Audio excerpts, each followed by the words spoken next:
جب تمہیں احساس ہو کہ یہ رات لیلۃ القدر ہے تو ایسی صورت میں یہ دعا کثرت سے پڑھو، اللہم انک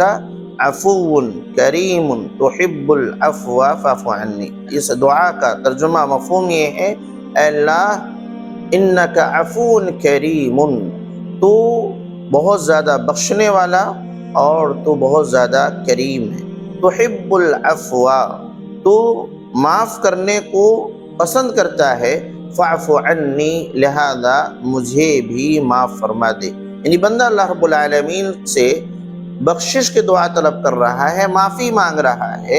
اس سے پہلے اللہ رب العالمین کی عفو درگزر والی صفت کا ذکر کر رہا ہے کہ اللہ تو بخشنے والا ہے، تو معاف کرنے والا ہے، تجھے معاف کرنا پسند ہے، اور اس کے بعد پھر اپنی بات رکھ رہا ہے کہ تو معاف کرنے والا ہے، تجھے معاف کرنا پسند ہے، لہذا مجھے معاف فرما دے۔ یہ دعا ہمیں یہ سکھلاتی ہے کہ معاف کرنا ایک اچھی چیز ہے، اور یہ وہ صفت ہے جو رب العالمین کو بہت پسند ہے۔